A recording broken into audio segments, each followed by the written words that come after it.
वो बहुमत के पीएम नहीं है, वो अल्पमत के पीएम हैं। गुंडई और हिटलरशाही तानाशाही के बल पर खामोश हो गई कि ये भाजपा की सरकार तो बहुत बड़ा खेला कर दिया यार, ये सब तो बहुत नालायक है। हमारे जाने से पहले ही पाकिस्तान को सूचना दे दी। आज का इलेक्शन कमीशन घुटनों के बल हो करके मोदी के सामने हाथ जोड़ कर खड़ा है कि जहां पनाह जो आदेश हो। कौन सी वोटर लिस्ट बनानी है और कौन सी विकास बदलता है, भूगोल नहीं बदला करता। भूगोल भी बदलता है भाजपा के लोगों, नरेंद्र मोदी और अटल जी, भूगोल भी बदलता है। लेकिन भूगोल बदलने के लिए एक बहुत बड़े क्रांतिकारी इतिहास लिखने की ताकत होनी चाहिए कलाइयों में, तब बदलता है भूगोल। और इंदिरा गांधी ने भूगोल बदल करके दुनिया के नक्शे में बांग्लादेश पैदा। मतलब जवानी को आपने समाज सेवा और राजनीति में खपा दिया है, अनुभव बहुत ज्यादा है, तो आपसे यही जानना चाहेंगे अब तक भारत का प्रधानमंत्री आपके नजरिए में सबसे बेस्ट कौन रहा है? शास्त्री जी। शास्त्री। और अब तक उत्तर प्रदेश का मुख्यमंत्री सबसे बेस्ट अब तक के इतिहास में? सबसे बेस्ट माननीय मुलायम सिंह यादव जी और माननीय अखिलेश यादव जी। अब कहा जाता है यूपी और बिहार ही तय करता है कौन देश का प्रधानमंत्री होता है, तो बिहार की राजनीति में सबसे अब तक का बेस्ट मुख्यमंत्री कौन रहा? लालू यादव जी। लालू यादव जी। गरीबों के घर आजादी की रोशनी पहुंचाने वाला मसीहा बिहार में लालू यादव जी। अच्छा, मुलायम सिंह और लालू यादव में अगर मतलब आपको कहें कोई कंपैरिजन नहीं, कोई कंपैरिजन नहीं इन लोगों के बीच में, मैं कोई कंपैरिजन नहीं। अमित शाह के गृह मंत्रालय का उनका एक चापलूस प्रमुख सचिव ज्ञानेश कुमार को ले करके, ज्ञानेश कुमार गुप्ता जी को ले करके और उस पद पर बैठा दिया गया। ये आदमी तो इतना चापलूस बीजेपी का घुटनों के बल हाथ जोड़ करके खड़ा है। जहां पनाह मोदी जी, अमित शाह जी, जो कहिए जिसको हराना है, किसको जिताना है, उल्टी सीधी बातें कर रहा है। विपक्ष के लोगों पर नेता न समझते हुए उनके ऊपर आरोप लगा रहा है। ये अन्याय है। ये इलेक्शन कमीशन इलेक्शन करा रहा है कि भाजपा का चुनाव करा रहा है। मोदी के इशारे पर निश्चित रूप से आज भी मैं महसूस करता हूँ कि गगन बदला है। सितारे कहते हैं कि गगन बदला है, बहारें कहती हैं कि चमन बदला है, और मैं तो कहता हूं दोस्तों याद रखना लाश पुरानी है, सिर्फ कफन बदला के। सिंदूर का अर्थ ही उनको नहीं मालूम है। ऑपरेशन सिंदूर का मतलब होता है सिंदूर का ही ऑपरेशन करते। जय साथियों आप देख रहे हैं टीवी 24 हिंदी, और टीवी 24 हिंदी की उपस्थिति इस वक्त पूर्वांचल के गोरखपुर जिला में है और चौरी चौरा विधानसभा है, और समाजवादी पार्टी के वरिष्ठ नेता राम नक्षत्र यादव जी हैं। और राम नक्षत्र यादव जी जो जानते हैं अपने बहुत सारे समाज सेवी कार्यों के लिए जाने जाते हैं, और ये चौरी चौरा की धरती है, इनको हमेशा के लिए जानती है। हम भी नाम सुने थे राम नक्षत्र यादव जी का। राम नक्षत्र यादव जी, आपका टीवी 24 हिंदी में आपका स्वागत है। धन्यवाद। आज इस वक्त जो भारत है, कहा जाता है लोकतंत्र जनता का, जनता द्वारा जनता की शासन है, और लोकतंत्र की बात किया जाता है, लेकिन जो लोकतंत्र को मजबूती देता है वो इलेक्शन कमीशन ऑफ इंडिया। जिस तरीके से इलेक्शन हो रहे हैं, अभी हालिया इलेक्शन बिहार में बहुत सारा आपके जीवन काल में तो राजनीति से भी जुड़े हुए हैं, तो जिस तरीके से उसका इलेक्शन कमीशन का क्या वो निष्पक्ष भावना से काम कर पा रहा है, इस पर आप किस तरीके से देखते हैं? देखिए, भारतवर्ष एक संप्रभु, संपूर्ण, संपन्न, समाजवादी, धर्मनिरपेक्ष, लोकतांत्रिक देश है, और इस देश के पास एक समाजवादी सेकुलरवादी संविधान है, और संविधान में लोकतंत्र है, जनतंत्र है। भारत एक गणराज्य है, दुनिया का सबसे बड़ा लोकतांत्रिक देश के रूप में संसार देखता है, और पूरी दुनिया की नज़र भारत के लोकतंत्र पर टिकी हुई है और टिकी रहती है। सारे संसार के लोग देखते हैं। परंतु वर्तमान समय में 2014 में जब नरेंद्र मोदी जी सरकार में आए, जो काम ये कर रहे हैं, यह काम यदि मनमोहन सिंह कर दिए होते तो नरेंद्र मोदी जी को दिल्ली के प्रधानमंत्री के कुर्सी के गलियों तक जाने का अवसर नहीं मिलता। लेकिन इतना निष्पक्ष था इलेक्शन कमीशन, निष्पक्षता के साथ चुनाव हुआ करता था। इलेक्शन कमीशन देश की एक निष्पक्ष संस्था है, और वो सिर्फ चुनाव करने के लिए बनाई गई है। चुनाव करा करके हट जाना, निष्पक्ष चुनाव कराना उसका काम है। परंतु भारतवर्ष के अंदर इस समय जो आपने इलेक्शन कमीशन किया है कि इलेक्शन कमीशन क्या कर रहा है, अरे इलेक्शन कमीशन बहाना है, ये सारा का सारा मोदी का कारनामा है। मोदी सरकार पूरे देश के संपूर्ण तंत्र को अपने मुट्ठी में कैद कर चुकी है और देश को ये कहा जाए कि आज राष्ट्र आजाद है तो मैं समझता हूं कि आज आजादी के 75 वर्ष के बाद भी देश आजाद नहीं है। मुझे एक शेर याद आ गया, सितारे कहते हैं कि गगन बदला है, सितारे कहते हैं कि गगन बदला है, बहारें कहती हैं कि चमन बदला है, और मैं तो कहता हूं दोस्तों याद रखना लाश पुरानी है, सिर्फ कफन बदला है। यह देश निश्चित रूप से आज भी मैं महसूस करता हूं आजाद नहीं है। आप देखे होंगे मोदी जी की सरकार क्या निष्पक्ष सरकार है क्या? मोदी जी की सरकार बहुमत में है क्या? अभी लोकसभा का चुनाव से मैं शुरू करता हूं। लोकसभा के चुनाव में जब पूरे देश के अंदर लोकसभा का चुनाव हो रहा था तो वोट बंद हो जाने के बाद, बूथों पर पोलिंग बंद हो जाने के बाद 6 बजे पोलिंग बंद हुआ, वोट का पोल होना बंद हुआ और फिर पहले राउंड के इलेक्शन में इलेक्शन कमीशन ने 11 दिन बाद डाटा प्रस्तुत किया। क्यों 11 दिन बाद डाटा क्यों प्रस्तुत करेंगे? वो तो तुरंत उसके 6 बजने के 11 सेकंड भी नहीं होना चाहिए, वो पूरे राष्ट्र के सामने 140 करोड़ जनता के सामने इलेक्शन कमीशन तंत्र है, वो लोक नहीं है। और इस देश के सामने इस तंत्र को लोक के सामने अपना चुनावी डाटा प्रस्तुत कर देना चाहिए कि इस बूथ पर, इस जिले में, इस विधानसभा में इतना वोट पोल हुआ, इतने परसेंट लोग गए, इतनी महिलाएं गई, इतने पुरुष गए। इस तरह से उसका ये काम होता है। लेकिन इलेक्शन कमीशन पहली बार देखा कि वो इलेक्शन कमीशन नहीं, भाजपा के लिए वोट कलेक्शन कमीशन है, वोट कलेक्शन कमीशन कर रहा है वो काम। अब मैं बता दूं, पहले सुन लीजिए। 6 बजे के बाद ये डाटा प्रस्तुत नहीं करते थे। पहले राउंड में 11 दिन के बाद प्रस्तुत किया और दूसरे राउंड में 6 दिन के बाद, 7 दिन के बाद 7% वोट बढ़ जाता था। 7% वोट बढ़ाने के लिए एक बूथ पर 10 घंटे वोट की पोलिंग होगी, उसके बाद 7% वोट बढ़ेगा। या किसी बूथ पर देश के इतने लोग इकट्ठा लाइन में अभी रह गए थे क्या 6 बजे के बाद कि 7% वोट बढ़ा दिया इलेक्शन कमीशन ने?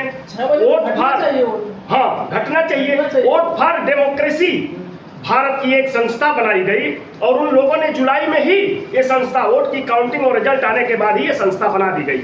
और इस संस्था में देश के ईमानदार IAS, IPS, PCS, रिटायर्ड जज वगैरह शामिल हुए। कई सौ लोगों की ये संख्या थी। पूरे भारत के अंदर इन लोगों ने सर्वे किया कि जो 7% वोट बढ़ाया गया है और इलेक्शन कमीशन ने 6 बजे के बजाय 6 दिन बाद डाटा दिया है, क्या ये न्याय है? आप देखे होंगे मोदी जी की सरकार क्या निष्पक्ष सरकार है क्या? मोदी जी की सरकार बहुमत में है क्या? अभी लोकसभा का चुनाव से मैं शुरू करता हूं। लोकसभा के चुनाव में जब पूरे देश के अंदर लोकसभा का चुनाव हो रहा था तो वोट बंद हो जाने के बाद, बूथों पर पोलिंग बंद हो जाने के बाद 6 बजे पोलिंग बंद हुआ, वोट का पोल होना बंद हुआ और फिर पहले राउंड के इलेक्शन में इलेक्शन कमीशन ने 11 दिन बाद डाटा प्रस्तुत किया। क्यों 11 दिन बाद डाटा क्यों प्रस्तुत करेंगे? वो तो तुरंत उसके 6 बजने के 11 सेकंड भी नहीं होना चाहिए, वो पूरे राष्ट्र के सामने 140 करोड़ जनता के सामने इलेक्शन कमीशन तंत्र है, वो लोक नहीं है। और इस देश के सामने इस तंत्र को लोक के सामने अपना चुनावी डाटा प्रस्तुत कर देना चाहिए कि इस बूथ पर, इस जिले में, इस विधानसभा में इतना वोट पोल हुआ, इतने परसेंट लोग गए, इतनी महिलाएं गई, इतने पुरुष गए। इस तरह से उसका ये काम होता है।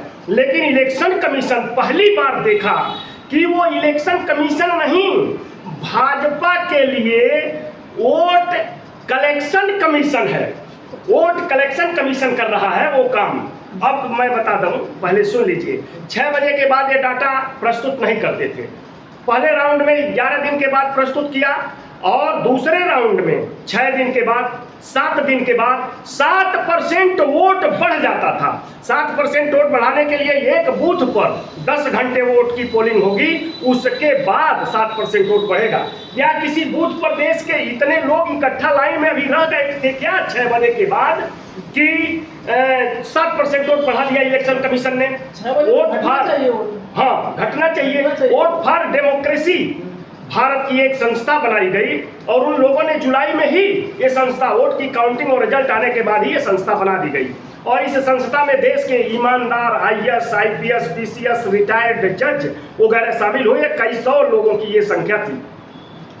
पूरे भारत के अंदर इन लोगों ने सर्वे किया कि जो 7% वोट बढ़ाया गया है और इलेक्शन कमीशन ने 6 बजे के बजाय 6 दिन बाद डाटा दिया है, क्या ये न्याय है? ये घोर अन्याय है। ये इलेक्शन कमीशन इलेक्शन करा रहा है कि भाजपा का चुनाव करा रहा है? मोदी के इशारे पर गुलाम बन के काम कर रहा है। तो उस वोट में जो वोट फॉर डेमोक्रेसी थी, उसने पाया कि इलेक्शन कमीशन ने 6 बजे के बाद जो डाटा प्रस्तुत किया भारतवर्ष के अंदर जिन जिन सीटों पर वह वोट कलेक्ट किया गया, तो 5 करोड़ वोट इलेक्शन कमीशन ने बीजेपी की नरेंद्र मोदी सरकार को अधिक दिया।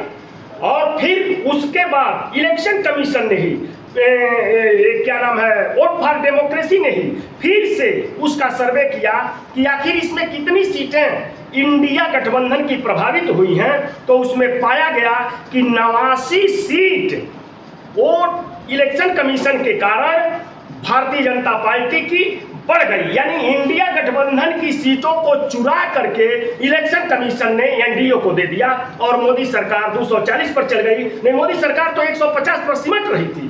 वो बहुमत के पीएम नहीं है, वो अल्पमत के पीएम हैं। गुंडाई और हिटलरशाही तानाशाही के बल पर सरकार चला रहे हैं और न्यायपालिका तक को वो प्रभावित कर रहे हैं। ये ठीक नहीं है भारत के लोकतंत्र के लिए। इलेक्शन कमीशन बिक जाए, न्यायपालिका पर प्रेशर पड़े और जजों का फैसला अपेक्षित जो 140 करोड़ लोग सुप्रीम कोर्ट की ओर भी देख रहे हैं और महसूस हो रहा है कि क्या सुप्रीम कोर्ट निष्पक्ष हो करके काम कर पा रहा है मोदी की सरकार में। तो पाया जा रहा है कि मोदी जी की सरकार में भारत के कोई भी संस्थान ईमानदारी से तटस्थ होकर काम नहीं कर पा रहे हैं, सब पर बोझ है। इलेक्शन कमीशन ऑफ इंडिया जो है वो आपको क्या लगता है, वो बीजेपी के लोग जो है वो तय करते हैं जिस चुनाव का होना है, किस एरिया में हो रहा है, वहाँ के अधिकारी उस बूथ पर, वो क्या बीजेपी की प्लानिंग होती है इस लेवल की हो रही है? बीजेपी की प्लानिंग जो थी, जैसे देश का प्रधानमंत्री वैसे इलेक्शन कमीशन का राष्ट्रीय अध्यक्ष जो चुनाव करा रहा है, चुनाव आयोग का अध्यक्ष जो है वो, अब इसके पहले थे राजीव कुमार। आपने देखा उनका काम करने की शैली, किस तरह से वो बोल रहे थे और विपक्ष को किस तरह से मजाकिया ढंग में ले रहे थे और कह रहे थे कि ये लोग वैसे ही हारते हैं तो बोलते हैं। इस तरह से इलेक्शन कमीशन बोलेगा? नहीं बोला। इलेक्शन कमीशन एक तंत्र है, लोक नहीं है। लोक के सामने तंत्र लोक को आदेश करेगा कि आप ऐसे करिए वैसे करिए। और भारत के अंदर मोदी के कारण, हिटलरशाही और तानाशाही के कारण इस देश का इलेक्शन कमीशन तंत्र होते हुए लोक को निर्देशित कर रहा है और लोक के साथ अन्याय कर रहा है। दूसरी बात, आपने अभी अभी कहा कि क्या चुनाव आयोग जब राजीव कुमार थे तो दूसरा हुआ, उनका रिटायरी हो गई, वो रिटायर हो गए। रिटायर हो जाने के बाद चले गए। ये लगा कि कोई निष्पक्ष आदमी इस देश के इलेक्शन कमीशन के राष्ट्रीय अध्यक्ष पद पर बैठेगा। लेकिन हुआ क्या? हुआ ये कि अमित शाह के गृह मंत्रालय का उनका एक चापलूस प्रमुख सचिव ज्ञानेश कुमार को ला करके, ज्ञानेश कुमार गुप्ता जी को ला करके और उस पद पर बैठा दिया गया।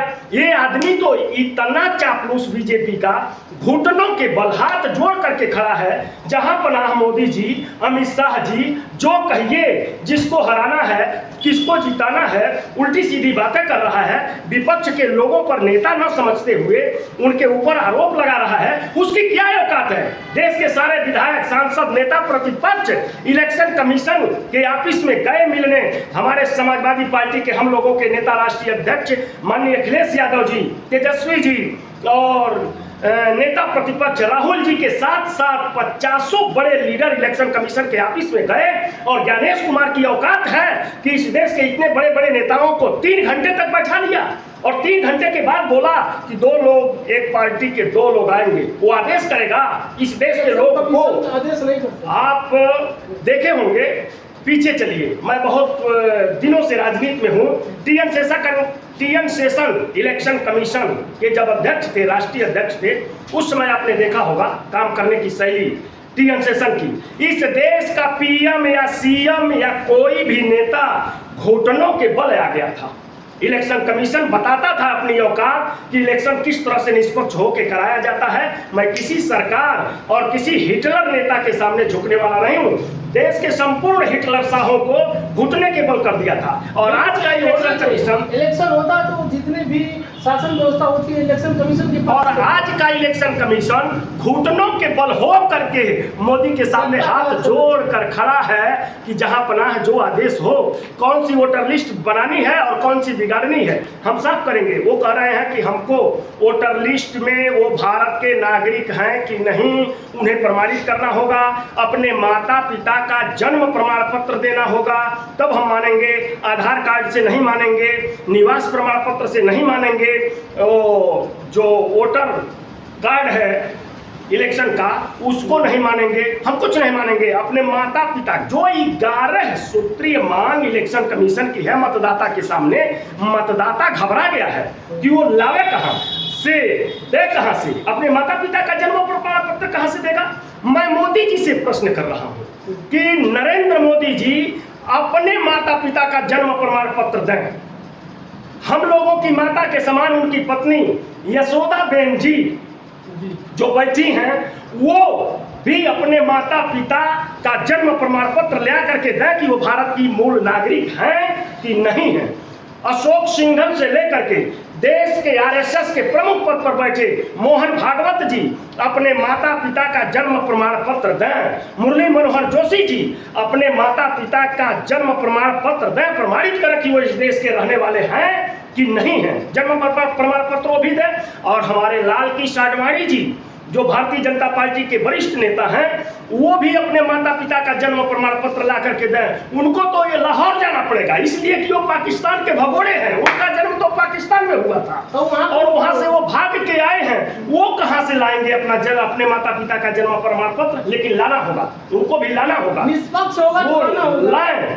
और भाजपा के जितने लोग हैं अपने माता पिता का जन्म प्रमाण पत्र 140 करोड़ जनता के सम्मुख प्रस्तुत करें और हमको दिखाएं कि उनके पास अपने माता पिता का जन्म प्रमाण पत्र, तब बिहार में मांगे। बिहार देखिए एक नमूना है, बिहार एक नमूना है। वो पूरे देश का फार्मूला है, वो पूरे देश में लागू करेंगे और पूरे देश की वोटर लिस्ट को बर्बाद करेंगे, तहस नहस करेंगे। लोकतंत्र को समाप्त करने की ये प्लानिंग है। भारत में मोदी की सरकार राजतंत्र लाना चाहती है, लोकतंत्र को खत्म करके परोक्ष रूप से पिछले दरवाजे से, खिड़की के रास्ते भारत के संविधान को समाप्त करके भारत के लोकतंत्र को हटा करके राजतंत्र लाने की एक साजिश है।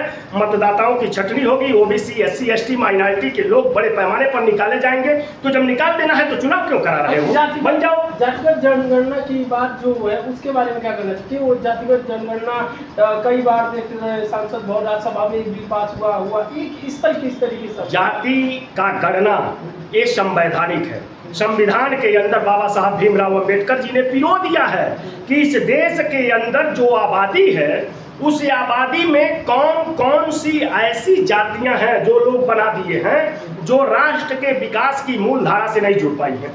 तो उन जातियों को चिन्हित करो। उन जातियों को चिन्हित करने के लिए जातीय जनगणना आवश्यक है और जब जातीय जनगणना होगी तब उनका आर्थिक सर्वे किया जाएगा वो कितना पीछे हैं। तो उन जातियों को जो भारत के 90% आबादी की हैं उन जातियों को उनकी संख्या के अनुसार आरक्षण दिया जाएगा। नौकरी में, रोजगार में, व्यापार में। राहुल गांधी और अखिलेश यादव जी, हमारे नेता अखिलेश यादव जी ने कहा है कि हम बिजनेस में भी देंगे, व्यापार में भी देंगे, पेट्रोल पंप में भी देंगे, गैस एजेंसी में भी देंगे और नौकरी चाकरी में भी देंगे।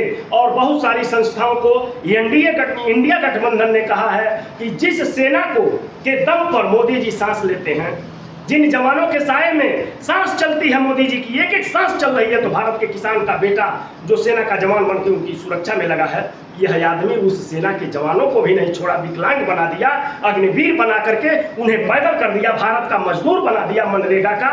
और इसमें और क्या कहूँ, हम आपके इसी बातें और सेना की बात करें हैं, हम यहाँ सिर्फ फील कर पा रहे हैं। कोई वीर जवान इस वक्त बॉर्डर पर तैनात होगा, उसकी पॉकेट की थैलियों में बम के गोले और हाथ में होल्ड की राइफल होंगे, तो वो 7x24 और रेडी टू फायर मोड में देश की सरहद की रक्षा करता है। लेकिन यहाँ के राजनेता जो यहाँ के प्रधानमंत्री हैं किस तरीके से सेना का प्रयोग करके राजनीति को चमकाने का प्रयास करते हैं, ये कहीं न कहीं बहुत ही अत्याचार है, बहुत ही एक गुलामी है। और जिस तरीके से सिंदूर ऑपरेशन हुआ था अभी हाल कुछ दिन पहले हुआ था, और यहाँ तक कहा गया सिंदूर ऑपरेशन अभी स्टार्ट नहीं हुआ है। तो सिंदूर ऑपरेशन में क्या हुआ, यहाँ से कोई कितना फाइटर जेट को डाटा क्यों नहीं भारत सरकार बताती, इसके बारे में आप क्या करें? पहले मैं ऑपरेशन सिंदूर पर कह दूं, ऑपरेशन सिंदूर नाम लगता है पहले ही रख लिया गया था।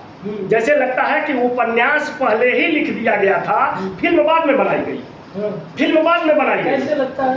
जैसे लगता है कि भावनात्मक, बीजेपी धार्मिक और भावनात्मक मुद्दे उठाती है। ऑपरेशन सिंदूर से उसने इस देश की महिलाओं को भावुक करने की कोशिश की है और धार्मिक भावनाओं में बहवाने का प्लान है उनका, इसलिए उसका नाम रखा ऑपरेशन सिंदूर। उसका नाम ऑपरेशन सिंदूर पूरी तरह से गलत है। ये जब से आए हैं तब से आप सिंदूर का ऑपरेशन है तो कर रहे हैं। पहले आए तो नोटबंदी में बहुत सारे सिंदूर का ऑपरेशन कर दिया इन्होंने, उसके बाद से जीएसटी लगाए, महंगाई के कारण बहुत सारे लोगों ने अपना आत्महत्या करके सिंदूर का ऑपरेशन हो गया। उसके बाद से कोरोना लाए, कोरोना में लाशें पट गई, बहुत सारी हमारी बहनों के माथे का सुहाग का इन्होंने ऑपरेशन कर दिया। उसके बाद, एक मिनट रुकिए, उसके बाद इन्होंने कृषि बिल लाया और कृषि बिल के माध्यम से इस देश के किसानों की संपूर्ण खेती अडानी और अंबानी जैसे कारपोरेट घरानों को देना चाहते थे मोदी जी, लेकिन पंजाब, पश्चिमी उत्तर प्रदेश और भारत के कोने कोने, राजस्थान, हरियाणा के किसानों ने दिल्ली घेर करके खड़ा हो गया और कहा कि यह बिल जब तक वापस नहीं करोगे तब तक हम नहीं जाएंगे। 1 वर्ष तक दिल्ली में रह गए, लेकिन ये नालायक प्रधानमंत्री 400 मीटर की दूरी पर उन किसानों से मिलने नहीं गया। ये किसान विरोधी है, गरीब विरोधी है और खेती विरोधी है, कृषि विरोधी है, ये मिलने नहीं गया। 750 किसान वहीं शहीद हो गए, मर गए, उनका जनाजा उठा, वहीं से लाशें गई, वहीं ब्रह्मभोज हुआ और जो आए थे एक साथ लेकिन गए नहीं एक साथ। इसलिए मैं आपसे कहना चाहता हूं, 750 जो किसान दिल्ली में मरे, उनके भी हमारी बहनों और माताओं के सिंदूर ऑपरेशन तो मोदी जी ने किया ही। ऑपरेशन के सिंदूर का अर्थ ही उनको नहीं मालूम है। ऑपरेशन सिंदूर का मतलब होता है सिंदूर का ही ऑपरेशन कर देना। गौर करेंगे, पहलगाम में ऑपरेशन सिंदूर, वहां आतंकवादी आए। गौर करिएगा, हम कहेंगे, हम बताएंगे नहीं कि क्या हुआ, लेकिन मैं कह रहा हूं, आप अर्थ निकालिएगा, समझदार के लिए इशारा काफी है। पूरे देश के लोग सुनते होंगे, मैं समझ रहा हूं कि वो लोग समझ जाएंगे। 19 अप्रैल को माननीय मोदी जी का कार्यक्रम लगा था श्रीनगर में, वंदे मातरम ट्रेन का उद्घाटन करना था उनको, लेकिन उस दिन का प्रोग्राम उनका अचानक काटा गया। अचानक काटा गया और बताया गया देश को कि मौसम विभाग ने ये सूचना दिया है कि 4 दिनों तक जम्मू कश्मीर का मौसम ठीक नहीं रहेगा, बारिश आ सकती है, तूफान आ सकता है, बर्फ गिर सकता है, इसलिए प्रधानमंत्री का कार्यक्रम स्थगित कर दिया जा रहा है, ये बाद में लगेगा। यानी इसकी भनक उनको लग गई थी कि कुछ होना है। और वो भनक देने वाला कौन था? खुफिया एजेंसी, खुफिया एजेंसी, खुफिया एजेंसी, इंटेलिजेंस ब्यूरो, खुफिया एजेंसी रा ने ये सूचना दिया था कि कश्मीर का माहौल कुछ गर्म लग रहा है। प्रधानमंत्री जी बताएं, वो इस देश के 140 करोड़ लोगों से इस बात को कौन छुपाया कि हमें इंटेलिजेंस ब्यूरो ने ये सूचना दिया है कि कश्मीर की हालत बिगड़ने वाली है, कुछ दहशतगर्द सक्रिय हैं, कोई भी अप्रिय घटना घट सकती है। यह कश्मीर के लोगों को पता होना चाहिए, देशवासियों को पता होना चाहिए। तो जो पर्यटक हमारे कश्मीर में हमारे भाई बहन गए थे, वो सावधान हो गए होते और सरकार को, मोदी की सरकार को, अमित शाह की जिम्मेदारी थी कि वो कश्मीर को हाई अलर्ट पर कर देते और कहते कि जो पर्यटक हमारे भाई बहन गए हैं वो लोग सुरक्षित स्थान पर पहुंच जाए, और जहां वो लोग चले गए हैं अगर वहां सुरक्षा बल न हो तो तत्काल सेना लगाई जाए। ऐसा उन लोगों ने नहीं किया, इस घटना को होने दिया। 1 मिनट रुक जाए।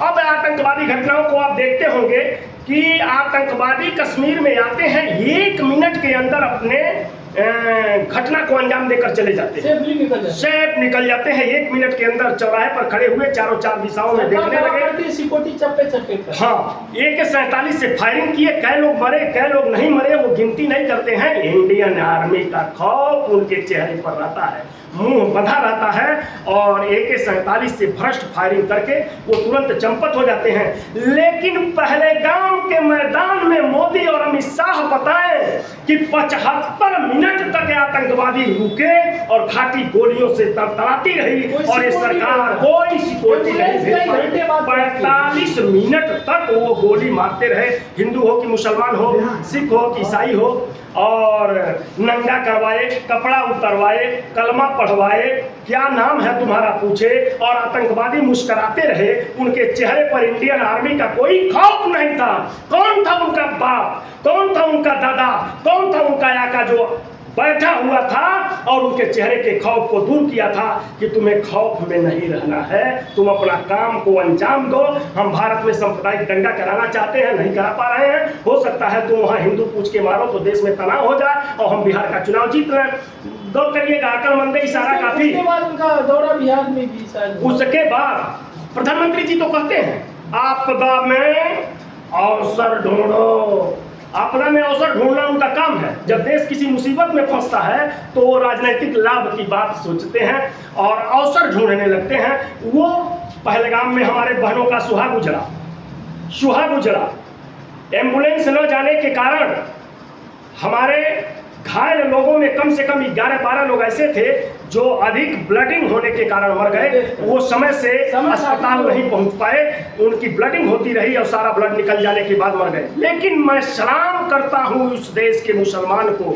ये भाजपा के नेता नरेंद्र मोदी, अमित शाह, आरएसएस प्रमुख मोहन भागवत और हमारे भी कई नेता यूपी में हैं जो लगातार मुसलमानों को टारगेट बनाते रहते हैं। शीर्ष पद पर बैठे हुए हैं, नाम नहीं लूंगा, अकलमंद इशारा काफी। उनके जुबान पर तो मुसलमान न आवे तो उनका भाषण नहीं पूरा होगा। लब जिहाद आएगा, हिजाब आएगा, खिजाब आएगा, तमाम तरह की बातें वो करते रहते हैं। उल जुलूल बातें जो देश कभी और संविधान कभी बर्दाश्त नहीं कर सकता, उसको वो कहते रहते हैं। तो मैं उन लोगों से पूछना चाहता हूं कि तुम मुसलमानों से परीक्षा मांगते हो, इम्तिहान मांगते हो, और भारत के अंदर श्रीनगर के उस पहलगाम के मैदान में सैयद साजिद हुसैन ने देश के अंदर यह कहकर अटैक कर दिया कि मत मारो इन्हें, ये हमारे मेहमान हैं, निर्दोष हैं, बेगुनाह हैं। उसके बाद भी आतंकवादी नहीं रुके तो उनके AK-47 पर अटैक कर दिया और पकड़ लिया, और पकड़ लेने के बाद गोली खा करके और पहलगाम के मैदान में शहीद होकर के हिंदुस्तान के हिंदू मुस्लिम एकता का नजीर बन गया। इतना शानदार इतिहास अपने लहू से लिखा, जो इतिहास पढ़ता रहेगा, जमाना पढ़ता रहेगा, देश के युवा पढ़ते रहेंगे। लियाकत अली अपने घोड़े से 11 घायलों को अस्पताल पहुंचाया, लेकिन हिंदू रक्षक सरकारों की सेना और एम्बुलेंस घायलों को बचाने के लिए नहीं गई। अब यहाँ से छोड़ दीजिए, वहाँ की घटना हो गई। जैसे सिंदूर ऑपरेशन हुआ अभी इंडियन नेवी के जो मतलब ऑफिसर है, तो इंडोनेशिया में एक सभा में गए थे। वो कहे थे हमारी, वहाँ जब पूछा गया इनसे कि हमारी फाइटर जेट गिरे हैं और कितना गिरे हैं, ये ना बताने के लिए भारत सरकार के प्रेशर था उनके ऊपर, वो तो डायरेक्टली बोल दिए। तो यहाँ से बात बहुत दिनों बाद अभी भी संकेत हमारे देश के वो जनरल जिनका नाम आप जिनके ओर इशारा कर रहे हैं, जनरल अनिल चौहान जी, ठीक है ना, उन्होंने सिंगापुर में इस बात का खुलासा किया। पहली बार बहुत हिम्मत, बहुत साहस का काम किया। मैं उनके साहस को सलाम करता हूं कि जो मोदी छुपा रहे थे उसको उन्होंने बताया। अब बता रहा हूं। अब देखिए, 2 नेता देश के बाहर थे, ये इंडिया गठबंधन के नेता राहुल गांधी और ये भारत के प्रधानमंत्री नरेंद्र मोदी विदेश थे, राहुल गांधी अमेरिका में थे। अमेरिका से वो अपने कार्यक्रम को तत्काल घटना के बाद कैंसिल करके सीधे पहलगाम गए, पीड़ितों के घर गए, शहीद होने वाले लोगों के घर गए और उनका दुख दर्द कुशल क्षेम पूछने गए। उनके दुख में दुख मिलाया, साथ खड़ा हुआ, कदम से कदम मिलाया। और हमारे भारत के प्रधानमंत्री विदेश से आए तो कहाँ गए? बिहार के मधुबनी में जाकर के ये सभा किए, और सभा भी किए तो चेहरे पर करुणा का भाव नहीं था। ये मुझे बहुत दर्द दिया कि प्रधानमंत्री नीतीश कुमार के कंधे पर हाथ मार मार के ठहाके मार रहे थे। नीतीश कुमार जी भी हंस रहे थे, नरेंद्र मोदी जी भी हंस रहे थे। इतनी बड़ी घटना के बाद जिस देश का प्रधानमंत्री तत्काल चुनावी सभा में चल जाए, पीड़ितों के घर न जाए, घायलों के घर न जाए और चुनाव में वोट मांगने लगे, तो मैं समझता हूं कि ये क्या है। आप खुद समझिए अकलमंद इशारा काफी। सिंदूर ऑपरेशन में कहा गया कि मोदी जी यहाँ पर अपने सिंदूर ऑपरेशन कराए, तो क्या मोदी जी का पुराना नेचर है सिंदूर ऑपरेशन करके छोड़ देना? ऑपरेशन सिंदूर नाम रखे वो भावनात्मक बनाने के लिए, सिंदूर नाम नहीं होना चाहिए था। मैं नाम दे रहा हूँ, लेकिन ऐसा वो करेंगे नहीं ना। उनका काम तो भावनात्मक मंदिर मस्जिद राम कृष्ण और महिलाओं के माथे का सुहाग तोड़े, महिलाओं को भावुक बनाने के लिए सिंदूर नाम पहले से रखा गया रहा होगा। मैं समझ रहा हूँ आरएसएस के नागपुर कार्यालय में क्या होता है।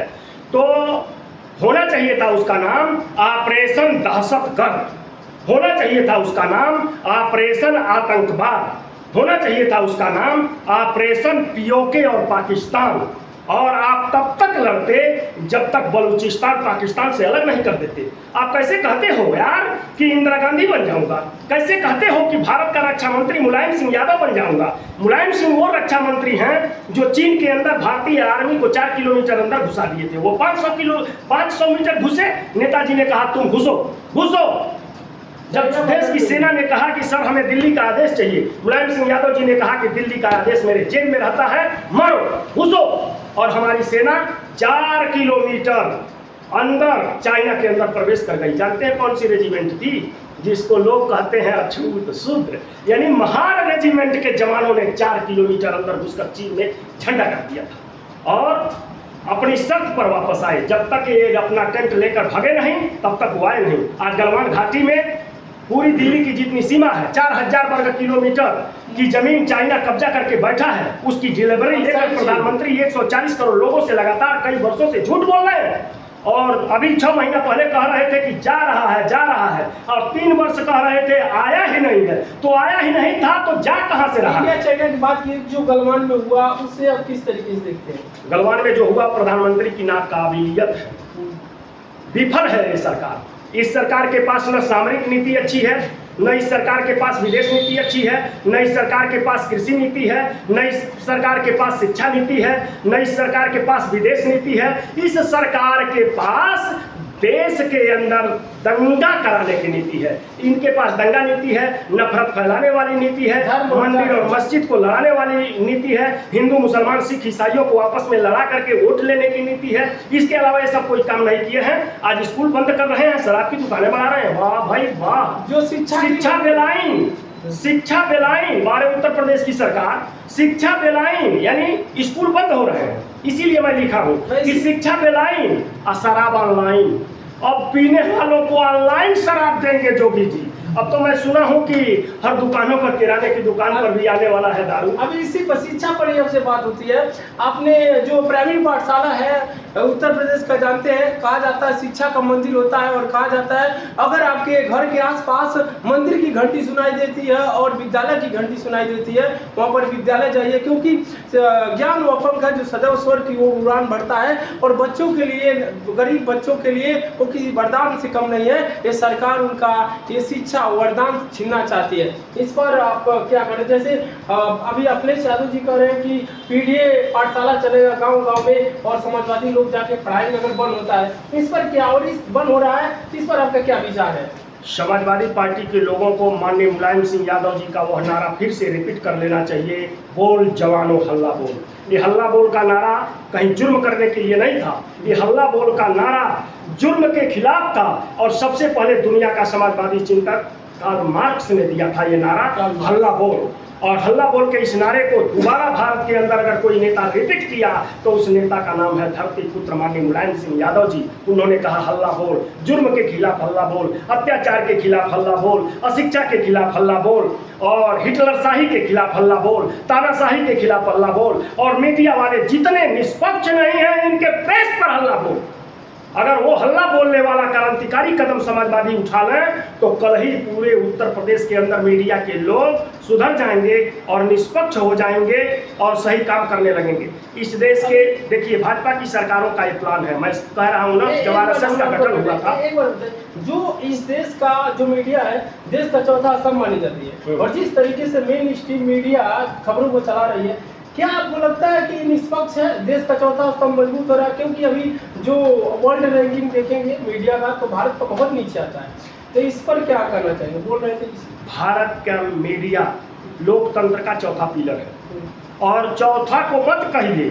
4 पिलर हैं, न्यायपालिका, कार्यपालिका, विधायिका और मीडिया।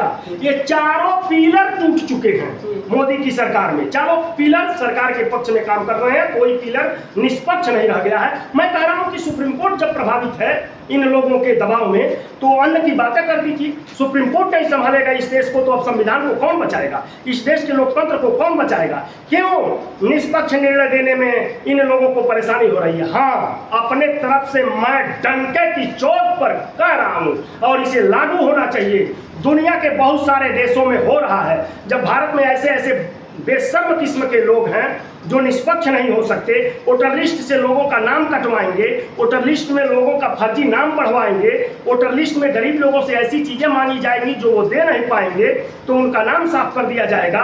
तो अगर ऐसा काम हो रहा है, ऐसी हालात में मैं सुप्रीम कोर्ट के चीफ जस्टिस माननीय गवई जी से निवेदन करता हूं, हाथ जोड़कर उनसे प्रार्थना करता हूं कि मेरी आवाज अगर चली जाए तो दुनिया के बहुत से देशों में पहचान पत्र के आधार पर वोट पड़ता है। अगर किसी लड़के का नाम वोटर लिस्ट में नहीं है, किसी लड़की का नाम वोटर लिस्ट में नहीं है, किसी किसान का नाम वोटर लिस्ट में नहीं है, और पहचान पत्र में वो 18 वर्ष से ऊपर है, आधार कार्ड में 18 वर्ष से ऊपर है, और मतदाता पहचान पत्र में 18 वर्ष से ऊपर है, निवास प्रमाण पत्र में वो 18 वर्ष से ऊपर है, तो निश्चित वो अपने पढ़ता है, मार्कशीट जो है उसकी, उसमें वो 18 वर्ष से ऊपर है, तो वोटर लिस्ट में नाम रहे न रहे, उस व्यक्ति को, उस मतदाता को वोट डालने का अधिकार मिलना चाहिए। इसलिए इस देश की वोटर लिस्ट पर भरोसा अब नहीं है, इसलिए कि मोदी जैसा पक्षपाती आदमी, लोकतंत्र का कातिल देश के प्रधानमंत्री के कुर्सी पर बैठे हैं। जब से ये आए हैं धीरे धीरे लोकतंत्र को मिटाते जा रहे हैं। ये जब पहली बार जीते थे तो लोकसभा गए तो चौखट पर लेट करके प्रणाम किया, और मीडिया के लोगों ने पूछा तो कहे कि ये लोकतंत्र का मंदिर है, मैं लोकतंत्र की सुरक्षा के लिए संकल्पित हो रहा हूं। मैं समझता हूं वो लोकतंत्र की सुरक्षा के लिए माथा नहीं टेके थे, वो लोकतंत्र को माथे लगाने के लिए माथा टेके थे कि जा रहा हूं अंदर और लोकतंत्र को माथे लगा दूंगा। भारत के संविधान को भी इस समय पहले तो कह रहे थे 400 पार, इसलिए कि हमें करना है संविधान पर वार प्रहार, और जब देश के लोग समझ गए 400 पार नहीं 240 में अटक गए, 1 मिनट 200 परोक्ष रूप से भारत के संविधान को वो मिटा रहे हैं, धीरे धीरे काटते जा रहे हैं। बहुत सारे अनुच्छेदों को इन्होंने साफ कर दिया भारत के संविधान से। अब भी आगे इनका प्लान है कि भारत के संविधान को एकदम तोड़ मरोड़ कर नेस्तनाबूद कर दो। चाइना जैसा तानाशाही, बिल्कुल चाइना और रूस के पुतिन की नकल कर रहे हैं। ये चाहते हैं कि हम 10 साल और 15 साल के लिए फिक्स हो जाए भारत में। ऐसा नहीं चलेगा। भारत के क्रांतिकारी लोग बगल के पड़ोसी देशों को भी उनको नकल करना चाहिए कि लंका में क्या हुआ, लंका में क्या हुआ, बांग्लादेश में क्या हुआ। शेख हसीना को अपने बगल में बैठाए हैं तो उन्हें देख देख कर सोच लेना चाहिए कहीं ऐसी स्थिति हमारे भारत में न पैदा हो जाए, हम कहाँ जाएंगे। अच्छा ठीक है, 1 मिनट। तो ये संविधान को जब 400 पार नहीं गए, देखे तो हम बेनकाब हो गए, तब इन्होंने संविधान को माथे लगाना शुरू किया। लोग कहे कि अरे अब तो संविधान को गोड़ लग रहे हैं मोदी जी। हमने कहा कि नहीं नहीं नहीं, वो संविधान को माथे लगाने का संकल्प ले रहे हैं। इस बार तो अवसर नहीं मिला, 400 पार नहीं गए, भविष्य में कभी अवसर मिला तो तुम्हें माथे लगा दूंगा, इसलिए माथे पर लगाए हुए हैं। मोदी के षड्यंत्र को कोई जानता नहीं है। मोदी जी कहते हैं उसका निगेटिव काम करते हैं। मोदी विश्वसनीय लीडर नहीं है। 2014 में भारत के प्रधानमंत्री बने तभी से झूठ बोल रहे हैं। वो पर्चा दाखिल पहली राउंड में जब लोकसभा का किए थे 2014 में, उसमें भी उन्होंने झूठ बोला था कि मैं अविवाहित हूँ, और उनकी पत्नी यशोदाबेन मौजूद थी। जब कांग्रेस पार्टी और अन्य पार्टियों के बहुत सारे नेताओं ने इलेक्शन कमीशन में आपत्ति दर्ज किया, तब मोदी जी ने दूसरा पर्चा दाखिल किया, हलफनामा दिया। हाँ, मेरी बीवी है लेकिन साथ नहीं रहती है, हम लोग एक दूसरे से दूर हो चुके हैं। अरे भाई, दूसरे से दूर होना और शादी न होना, ये दोनों दो बात है। भारत के प्रधानमंत्री बनने जा रहे हैं आप, आपको इतना भी ज्ञान नहीं है कि हमारी बीवी है, शादी हुई है, साथ नहीं रहती है, उसमें कोई कालम है का? पर्चा दाखिला करते समय उस पर्चे में कोई ऐसा कालम है जिसमें ये लिखा हो कि आप पत्नी से सट के रहते हैं कि दूर रहते हैं? कोई है? मैं सीधे पूछा जाता है कि आप विवाहित हैं, तो आपने कहा कि मैं विवाहित नहीं हूँ। तो वो तो झूठ वहीं से बोलना, अपना काम तो वो वहीं से करना शुरू कर दिए थे। देश के लोग न समझ पाए तो मैं क्या करूँ। सिंदूर ऑपरेशन वो इसीलिए लोग करे, मोदी जी को सिंदूर ऑपरेशन करके छोड़ देने की आदत है, तो सिंदूर ऑपरेशन अभी भी पेंडिंग में दोनों है। ये भी अभी मेरे पास अखबार रखा है, दोनों अखबार रखा हूँ, आज निकालने का फुर्सत नहीं है, क्योंकि आपको मैं डिबेट कर रहा हूँ, वर्जन दे रहा हूँ, इस समय नहीं। एक दिन का पेपर है जिसमें दिखा दूंगा, कोई भी आदमी अगर हमसे पूछेगा तो मैं उसको दिखा दूंगा कि प्रधानमंत्री जी के राष्ट्रीय सुरक्षा सलाहकार अजीत डोभाल जी ने कहा कि ऑपरेशन सिंदूर में हमारे सभी निशाने सटीक जगह पर लगे। ये मेन हेडिंग थी अखबार की, राष्ट्रीय सहारा में मैंने देखा था, अखबार रखा हूं। दूसरे दिन अमेरिका का राष्ट्रपति ट्रंप ने कहा, और मेन हेडिंग लगी कि ऑपरेशन सिंदूर में पाकिस्तान ने इंडिया की 5 फाइटर विमानों को मार गिराया था। अब इन झूठों को क्या बताएंगे, ये क्या कर रहे हैं, देश की जनता को किस तरह से बहका रहे हैं, किस तरह से बता रहे हैं। इस देश के 140 करोड़ लोगों से क्यों छिपाए कि हमारे इतने फाइटर मार दिए गए। सेना के जांबाज जवानों को मैं सलाम करता हूं, सेना के जवानों पर मुझे गर्व है, भारतीय आर्मी पर मुझे घमंड है। और घमंड इस बात का है कि फाइटर विमान भेजने से पहले भारत का विदेश मंत्री, मैं समझता हूं विदेश मंत्री का मुंह अगर ऐसे खुला तो बिना मोदी के परमिशन का नहीं खुला होगा। इसलिए भारतीय जनता पार्टी की सरकार में बगैर मोदी के इशारे पर के कुछ होता नहीं है। और देश का विदेश मंत्री इतना नालायक, वो पाकिस्तान को सूचना दे रहा है कि हम आतंकवादी शिविरों पर अटैक करने जा रहे हैं, आप अपनी आर्मी वहां चाहिए तो हटा लीजिए। हमारा वार पाकिस्तान पर नहीं है, हमारा ये वार पाकिस्तान आर्मी पर नहीं है, हमारा ये वार होने जा रहा है पाकिस्तान के अंदर पीओके में आतंकवादी शिविरों पर। और पाकिस्तान को तैयार कर दिया और अपने जाबाज पायलटों को भेज दिया भरने के लिए। तुम लोगों को क्या आता है, ना इनको युद्ध नीति मालूम है, ना सामरिक नीति मालूम है, जिसका परिणाम है कि हमारी 5 विमानों मार के गिराया, जैसा कि ट्रंप महोदय कह रहे हैं। उनके कहने के अनुसार मैं बोल रहा हूँ, 1 मिनट रुक जा। हमारी सेना 2 दिन खामोश हो गई कि ये भाजपा की सरकार तो बहुत बड़ा खेला कर दिया यार, ये सब तो बहुत नालायक है, हमारे जाने से पहले ही पाकिस्तान को सूचना दे दिए। मैं समझता हूं कि ऐसा सेना ने सोचा, 2 दिन थम गई और तीसरे दिन छोड़ दिया, कहा कि छोड़ दो पीओके और आतंकवादी शिविर छोड़ो, मारो रावलपिंडी से लाहौर और कराची तक। हमारे देश की ब्रह्मोस मिसाइल, आकाश मिसाइल, पृथ्वी मिसाइलों से हमारे सेना ने पूरे पाकिस्तान को तबाह कर दिया। और इतना तबाही किया 12 घंटे के अंदर कि पाकिस्तान गिड़गिड़ाने लगा अमेरिका के राष्ट्रपति ट्रंप के सामने। और ट्रंप ने एक बार फोन किया, नरेंद्र क्या कर रहे हो, तो ये बोल दिया सरेंडर। नरेंद्र सरेंडर बोल दिया। और इसके अटैक को देख करके बलूचिस्तान के जो लड़ने वाले बलूच लड़ाके थे कि भारत हमला कर दिया है, अब मेरी मदद होगी, हम भी बांग्लादेश की तरह एक अलग बलूच राष्ट्र बनाएंगे, वो लगते ही रह गए। और भारत का 56 इंच का छाती वाला प्रधानमंत्री नरेंद्र सरेंडर बोल करके खड़ा हो गया और देश में घूम के चुनावी बाउंडर करने लगा। लानत है इन सबों के 56 इंच की छाती का, कलेजा ही नहीं होता है गुजराती का।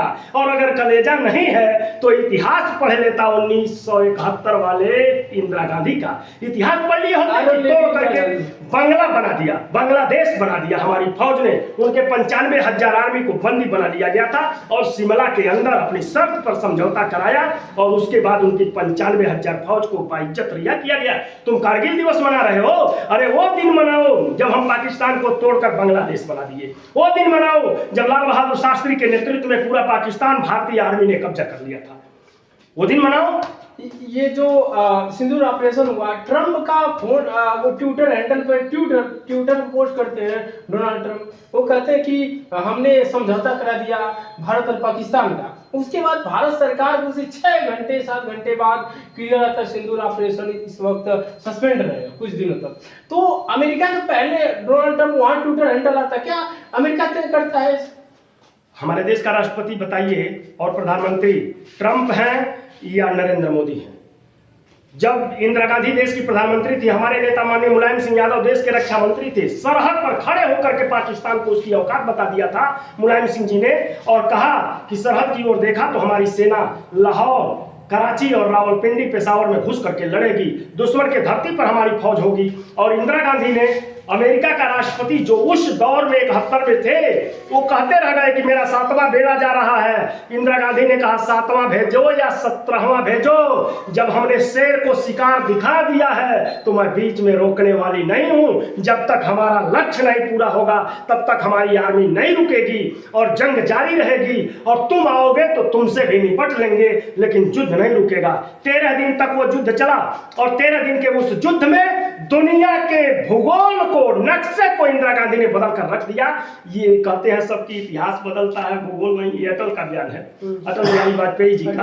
हाँ, कि मुशर्रफ साहब, इतिहास बदलता है, भूगोल नहीं बदला करता। भूगोल भी बदलता है, भाजपा के लोगों, नरेंद्र मोदी और अटल जी, भूगोल भी बदलता है, लेकिन भूगोल बदलने के लिए एक बहुत बड़े क्रांतिकारी इतिहास लिखने की ताकत होनी चाहिए कलाइयों में, तब बदलता है भूगोल। और इंदिरा गांधी ने भूगोल बदल करके दुनिया के नक्शे में बांग्लादेश पैदा कर दिया, संसार का नक्शा चेंज। जब दुनिया के सारे लोग भारत के अगेंस्ट खड़े थे, जब दुनिया के सारे लोग भारत के अगेंस्ट खड़े, ये रोज जहाज लेके दौड़ रहे हैं, कहाँ जाते हैं? 16,000 8,000 करोड़ की जहाज लेकर के ये कहाँ रोज जाते हैं? ऑपरेशन जो सिंदूर कर रहे थे उसमें एक भी दोस्त नहीं मिला भारत का, कोई देश समर्थन में नहीं आया। क्यों भाई, क्यों नहीं आया? क्या सभी जान रहे थे का खेला? ये जियो पॉलिटिक्स जो होता है, विदेश नीति का क्या असर हुआ भारत में? भारत की विदेश नीति कुछ है ही नहीं है। भारत की विदेश नीति इस समय विकलांग है। एस जयशंकर महाचौपट किस्म का विदेश मंत्री हैं, और मोदी को व्हील चेयर पर हैं, और मोदी को ऐसा ही विदेश मंत्री चाहिए। विदेश मंत्री एक बार दिनेश सिंह थे, जब नरसिम्हा राव जी देश के प्रधानमंत्री थे। उस समय वो एम्स में बेड पर थे, बीमार थे, और रात को 11 बजे जब नरसिम्हा राव जी कहे कि माननीय दिनेश सिंह जी, आपको इसी वक्त ईरान जाना है। कोई मामला था, विस्तार से बताऊंगा तो बहुत समय लग जाएगा कि ईरान में जाने का मकसद और मामला क्या था। पाकिस्तान एक बिल लाया था कश्मीर को लेकर, और उसमें सारे मुस्लिम देशों से समर्थन मांगा था। वो कहे कि ईरान के राष्ट्रपति और प्रधानमंत्री से मिलिए और जाइए, इसी वक्त जाइए। उनके बेड पर दूसरे आदमी को मरीज बनाकर सुला दिया गया कि कहीं खुफिया एजेंसी और विदेशी खुफिया एजेंसियों को जानकारी न हो कि भारत का विदेश मंत्री रात गया कहाँ। इसलिए वो रात को जहाज से उड़े और चले गए तेहरान की हवाई अड्डे पर। जब दिनेश सिंह जी उतरे तो व्हील चेयर पर थे, इनके स्टाफ के साथ साथ चल रहे थे। जब उनका समकक्ष विदेश मंत्री ईरान का इन्हें रिसीव करने आया तो कहा, माय डियर फ्रेंड, क्यों इस हालत में यहाँ आए हो? कौन सी ऐसी बात पड़ गई कि व्हील चेयर पर मुझसे मिलने आना पड़ा इतनी रात को?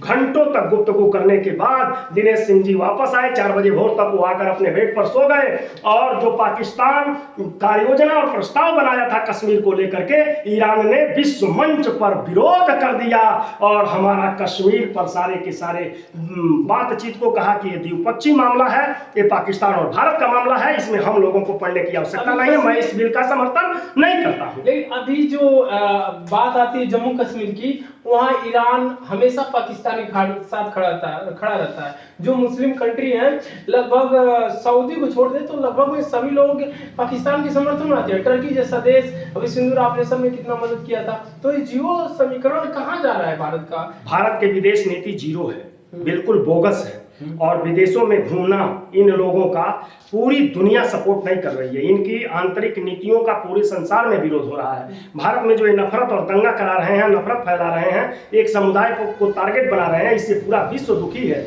एक भी देश खाली का आज हमारा मित्र नहीं रह गया है। एक जमाना था जब सद्दाम हुसैन ने पाकिस्तान को कहा था, तुम एक मस्जिद का मामला लेकर आए हो भारत में, और हमारे इराक की सारी मस्जिदें उड़ा दी गई हैं, एक भी नहीं बाकी है। उसमें तुम्हारी भी सेना थी और वायु सेना भी थी। नहीं, नो, हम नहीं सपोर्ट करते तुम्हें, हम सपोर्ट नहीं करेंगे। भारत मेरा मित्र है और मित्र बना रहेगा, मैं उसको सपोर्ट करता हूँ। अभी जो ये सिंदूर ऑपरेशन हुआ है, सिंदूर ऑपरेशन में जब इसको संयुक्त राष्ट्र संघ तक ले जाने का प्रयास किया गया, वहाँ भारत के साथ कौन कौन खड़ा हुआ? दुनिया का कोई भी देश भारत के ऑपरेशन सिंदूर में इसके साथ नहीं था। उसको तो 3 देश मिल भी गए, लेकिन भारत को तो एक भी नहीं मिले। मिला कौन? जिसको संसार नफरत कर, पूरा भारत नहीं पूरी दुनिया नफरत करती है, जिसको मान्यता नहीं दिया जा रहा था भारत के अंदर। जिन लोगों ने हमारी जहाज का अपहरण करके कंधार उठा ले गए थे, उन तालिबानियों ने कहा कि भाई हम उसको अधिकार था इसलिए कि उसके यहाँ आपने खून खराबा करवा दिया था। ऐसे ही दबे जुबान से उसने सपोर्ट किया था। जियो पॉलिटिक्स में जिस तरीके से समीकरण बदल रहे हैं, तो क्या अब लगता है अभी मैं ये कहना चाहता हूँ जैसे जियो पॉलिटिक्स में देखा जाए तो पहले होता है रसिया यूक्रेन का वार, कई सालों से अभी चल ही रहा है। उसके बाद से इजराइल और ईरान, और फिर इजराइल हमास, इजराइल गाजा में किस तरीके से किया, उसके बाद नया प्लान थाईलैंड और कंबोडिया, और फिर इससे पहले हिंदुस्तान पाकिस्तान के बीच सिंदूर ऑपरेशन। ये सब क्या संकेत दे रहा है जियो वर्ल्ड? पूरे विश्व के अंदर ऐसे दौर चल रहे हैं कि दुनिया असुरक्षित है और भारत की विदेश नीति इतनी खराब है कि इसके साथ कोई खड़ा होने के लिए क्या हम कह सकते हैं हमारा वर्ल्ड वार की तरफ जा रही है दुनिया? जा रही है। कहा जा सकता है कि थर्ड वर्ल्ड वार की ओर विश्व जा रहा है धीरे धीरे। एक दिन में नहीं होता है वर्ल्ड वार। वर्ल्ड वार ऐसे ही होता है, धीरे धीरे बढ़ता है, उसमें एक एक दो देश बढ़ते जाते हैं और एक दिन ऐसा आता है कि पूरी दुनिया लड़ने लगती है।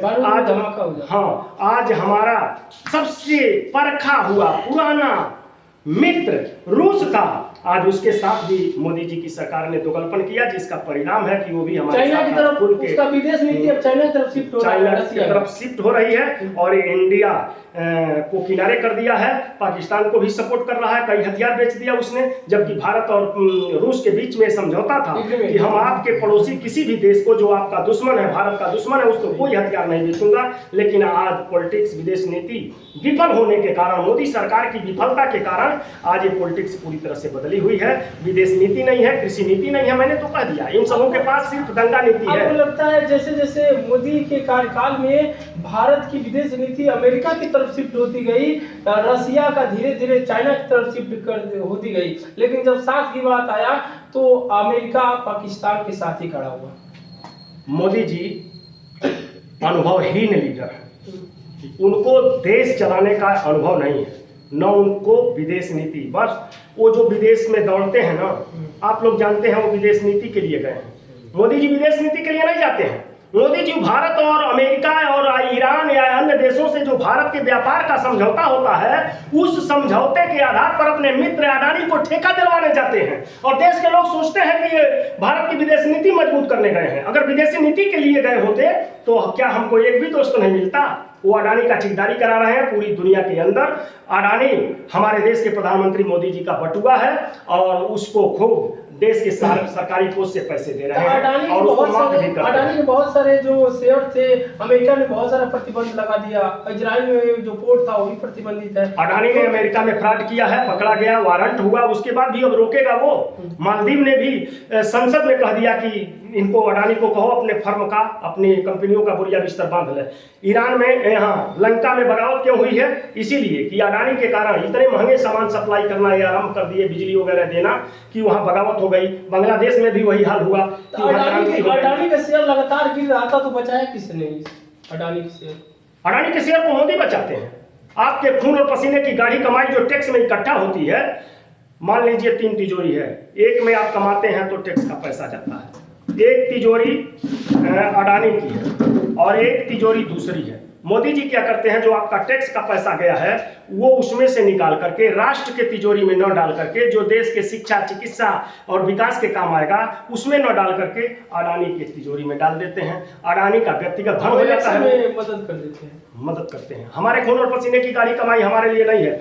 हमको शिक्षित करने के लिए उनके पास अध्यापक नहीं है और अडानी को 50 लाख करोड़, 20 लाख करोड़, 20,000 करोड़, 10,000 करोड़ रुपए कर्ज देना और साल भर के अंदर माफ कर देना, ये देश के साथ नाइंसाफी है। मोदी जी कर रहे हैं, इसकी कीमत एक दिन चुकानी पड़ेगी। अच्छा, जो अभी बात कर रहे थे सेनाओं की, भारत की क्षमता देखा जाए तो पाकिस्तान से ज्यादा है और कांग्रेस की सरकार में जो सेना थी अब इस समय जो लैस है, इसके बारे में क्या बोलेंगे? मोदी सरकार, मोदी की सरकार में हमारे देश की आर्मी स्थिर है या कमजोर हुई है? उनका मनोबल भी टूटा है। इस तरह से करते हैं, शेर को शिकार दिखाओ यार तो शिकार करने दो। अगर शेर को शिकार दिखाने के बाद बीच में रोकने की कोशिश किया तो वो तुम्हारे ऊपर भी घूम के पंजा मार सकता है, जबड़ा नोच सकता है। आर्मी है, उसको शिकार दिखा करके रोकने की कोशिश मत करो। और मोदी ये काम, ये ऑपरेशन भी हुआ है, बस यही हुआ है कि जब सेना 20 पड़ने लगी, पाकिस्तान को उड़ाने लगी, तो तुम्हें सरेंडर बोलने की क्या जरूरत थी? अच्छा, ले लिए होते पीओके, ये तो हो गया, अभी अलग कर दिए होते बलूचिस्तान को।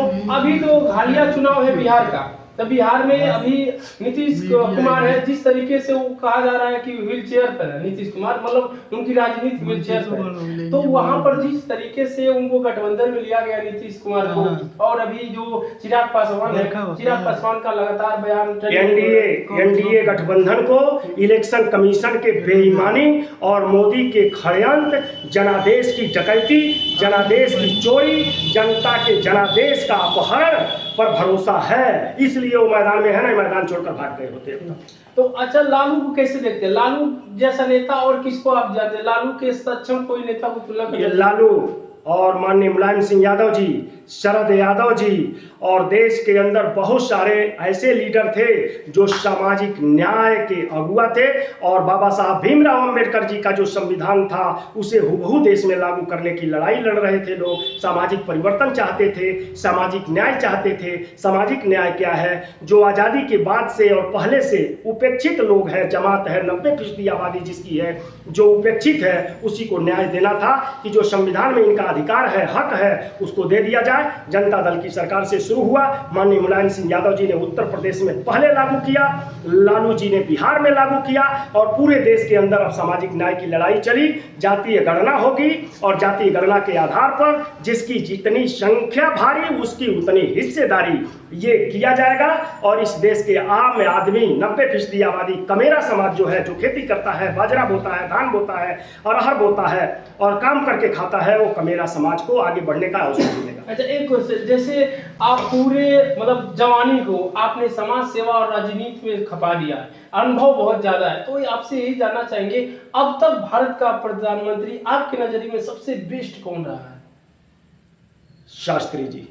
शास्त्री। और अब तक उत्तर प्रदेश का मुख्यमंत्री सबसे बेस्ट अब तक के इतिहास में? सबसे बेस्ट माननीय मुलायम सिंह यादव जी और माननीय अखिलेश यादव जी। अब कहा जाता है यूपी और बिहार ही तय करता है कौन देश का प्रधानमंत्री होता है, तो बिहार की राजनीति में सबसे अब तक का बेस्ट मुख्यमंत्री कौन रहा? लालू यादव जी। लालू यादव जी। गरीबों के घर आजादी की रोशनी पहुंचाने वाला मसीहा बिहार में लालू यादव जी। अच्छा, मुलायम सिंह और लालू यादव में अगर मतलब आपको कहें, कोई कंपैरिजन नहीं, कोई कंपैरिजन नहीं, इन लोगों के बीच में मैं कोई कंपैरिजन नहीं करता, ऐसा सवाल मत करिए। हाँ। ये दोनों लोग मतलब कि जैसे सामाजिक न्याय के पुरोधा रहे दोनों लोग, ठीक है। हाँ, ये सामाजिक न्याय की लड़ाई को आगे बढ़ाए। बाबा साहब भीमराव अंबेडकर के संविधान को बचाने के लिए निरंतर संघर्ष किया। इसके लिए मैं इन दोनों नेताओं को, उनकी आत्मा को नमन करता हूं और लालू जी को प्रणाम करता हूं। बिहार चुनाव जो है जिस तरीके से लड़ा जा रहा है, क्या लगता है नीतीश कुमार? नहीं, इस तरह से चुनाव नहीं लड़ना है, चुनाव होने ही नहीं जा रहा है, बेईमानी होने जा रही है। चुनाव लड़ने की जरूरत नहीं है। इंडिया गठबंधन के सारे नेता कह दिए हैं कि हम चुनाव नहीं लड़ेंगे। हाँ, अगर ऐसे अवसर आए कि हमें चुनाव का बहिष्कार करना पड़े तो हम लोग पूरे देश के चुनावी बहिष्कार कर देंगे। हमारे नेता अखिलेश यादव जी ने भी कहा है और तेजस्वी जी ने कहा है, इंडिया गठबंधन के नेता प्रतिपक्ष भारत के राहुल गांधी जी ने कहा है कि हम लोग चुनाव नहीं लड़ेंगे, इलेक्शन कमीशन बेईमान है। हाँ, और इलेक्शन कमीशन को मैं बता दूं कि अपनी औकात में रहना चाहिए। इनको मोदी जी के हटने के बाद भी हिंदुस्तान में ही रहना है, बाहर नहीं जाएंगे। हो सकता है प्लान बना लिए हो, फकीर साहब बता दिए हो कि भाई देखो हम तो फकीर हैं, झोरा लेंगे और चले जाएंगे।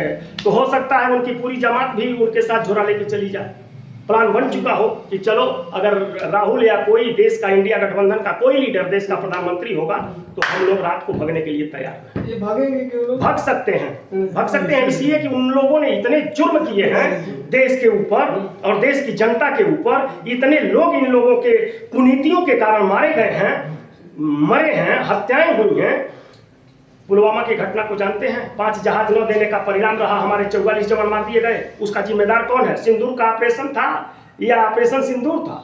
सिंदूर का ऑपरेशन, उनकी बहुओं के, हमारे बहनों के माथे के सिंदूर का ऑपरेशन हो गया जहाज न देने के कारण। तो मोदी जी सिंदूर का ऑपरेशन करने में मास्टरमाइंड है। सिंदूर उड़ाते हैं और फिर उसी लाश पर सियासत करते हैं, इसमें उनको महारत हासिल है। जो पुलवामा अटैक हुआ था वहाँ जवान से फ्लाइट से जाने वाले थे, फिर वो तय हुआ कि जवान जहाज मांग रहे थे, मोदी जी ने जहाज नहीं दिया।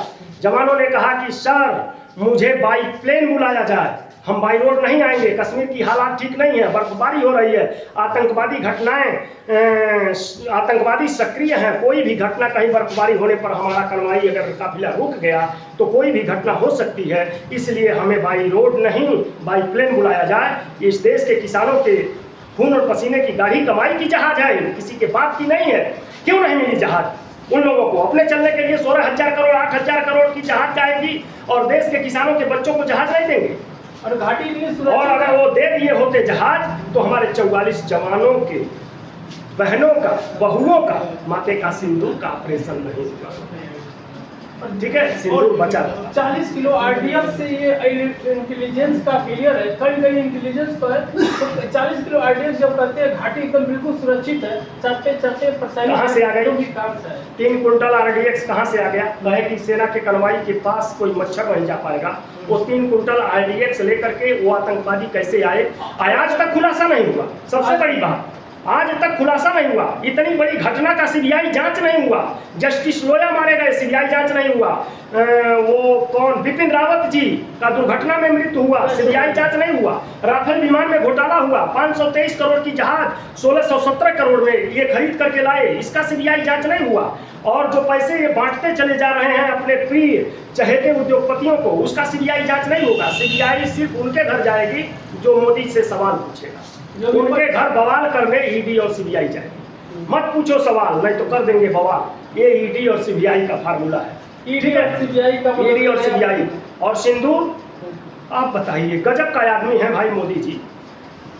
नेवी का अफसर गुजरात का है, उसके घर में सिंदूर उड़ा है, ऑपरेशन हो गया है बहन का। कोई भी रही हो, हमारी बहन है देश की, कलेजा फट रहा है ये याद करके। सिंदूर बांटना ही था तो पहले वहीं गए होते, गुजरात में। गौर करिएगा, मैं बहुत बड़ी बात बोल रहा हूँ, देश के लोग सुन लें।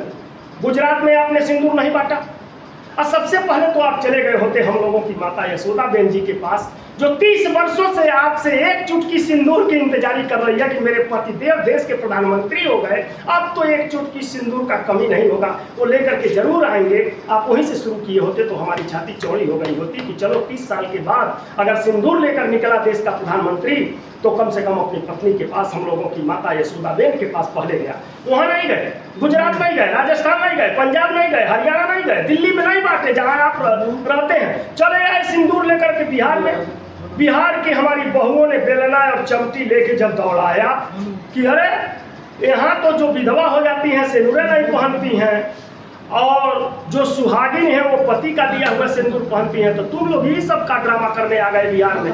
उठाओ बेलना चौकी। और खबरें सब तो ये भगा, रोड शो करने गए थे, रोड शो में कोई भीड़ नहीं आई।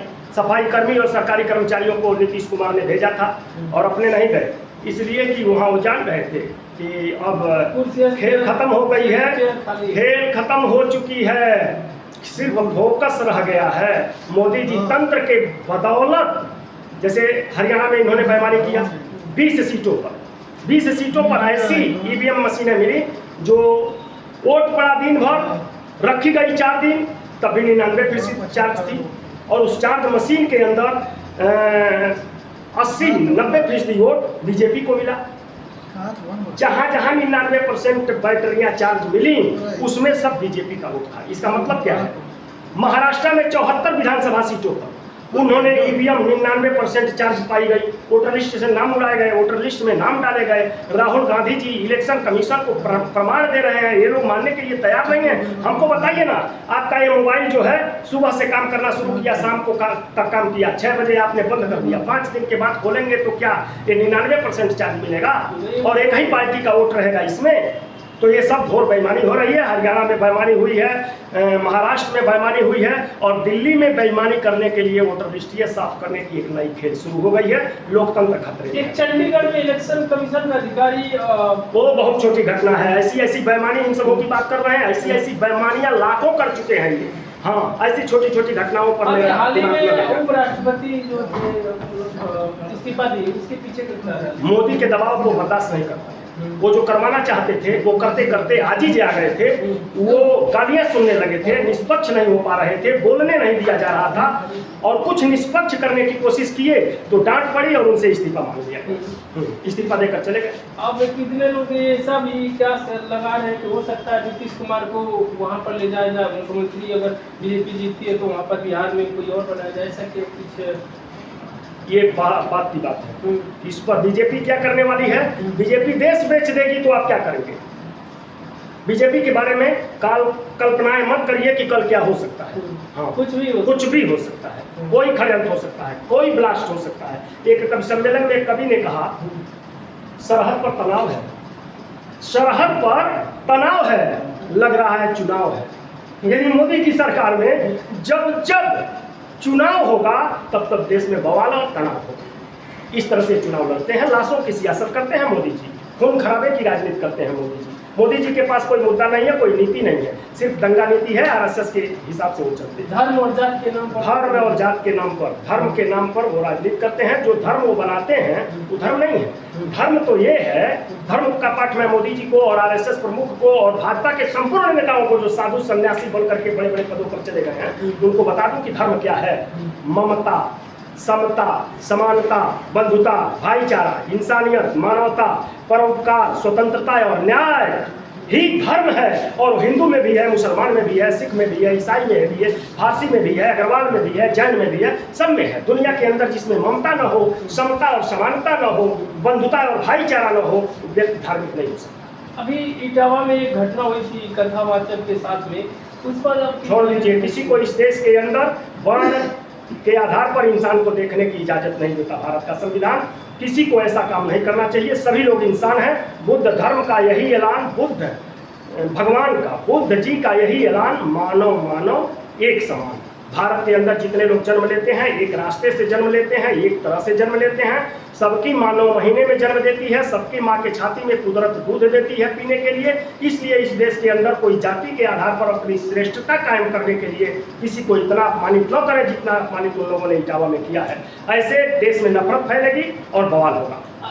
जैसे कि बुद्ध धर्म से पहले जब ऋग्वैदिक काल था, वहाँ पर जो वर्ण व्यवस्था थी ये कर्म मूलक थी, मतलब कर्म के आधार पर एक ही घर में क्षत्रिय इसमें न ले जाइए, बहुत बड़ी बातें कर चुका हूँ, ये छोटी बात हो जाएगी। फिर कभी यहीं से शुरू करेंगे तब बात करिए। अरे वर्ण व्यवस्था को लेकर के, वर्ण व्यवस्था ये भारत की वर्ण व्यवस्था भारत को कमजोर कर रही है, खोखला कर रही है। कर्म मूलक कैसे जन्म मूलक हो जाता है? जब पहले कर्म मूलक हुआ करता था। कोख में अंतर कहाँ रहता है? कोख में अंतर नहीं होना चाहिए। एक ही साथ एक गांव के अंदर 2 लड़के पैदा होते हैं, ये एक अनुसूचित बस्ती में, एक और बस्ती में, और दोनों एक साथ जन्मे, अभी कोई कर्म नहीं किया, एक शूद्र हो जाता है जन्म और एक ब्रह्म हो जाता है। ये सब व्यवस्थाएं, ऐसी कथाएं जो कही जा रही हैं लोगों को वर्ण के आधार पर कि ये वर्ण फला मुंह से पैदा, कोई मुंह से नहीं पैदा हुआ, कोई बाजुओं से नहीं पैदा हुआ, कोई पेट से नहीं पैदा हुआ, कोई किसी के तलवे से नहीं पैदा हुआ, सभी लोग एक तरह से पैदा हुए हैं। इस देश के युवाओं को भ्रमित करने वाला कथा न कहें कथावाचक।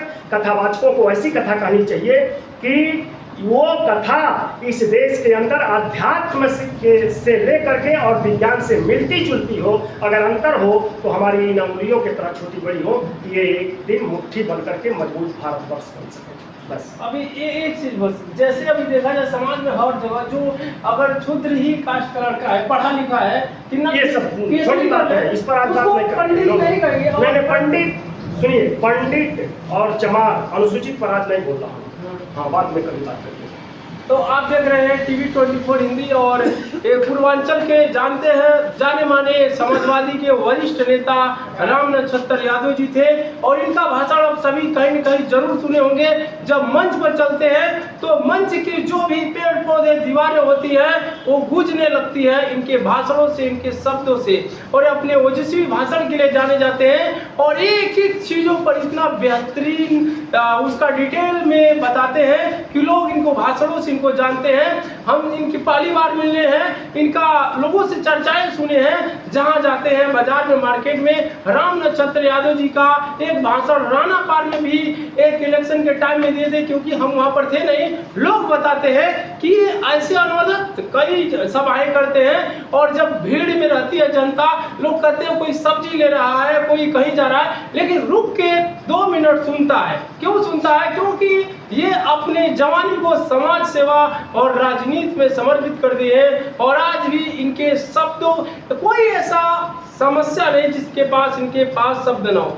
तो मैं ऐसे जो समाज सेवी और नेता हैं, ये ऐसे अपने लोगों के लिए लड़ते रहे। और यकीन मानिए, कहा जाता है लोकतंत्र जनता का, जनता द्वारा जनता के लिए शासन है, तो जनता के लिए शासन होना चाहिए। और ऐसे जब लोग समाज सेवा में आएंगे, ऐसे लोग राजनीति में एक्टिव होंगे, तभी समाज का उद्धार हो सकता है। बाकी अब क्या समझते हैं, अपनी प्रतिक्रिया कमेंट बॉक्स में अवश्य देना। इसी के साथ जय हिंद।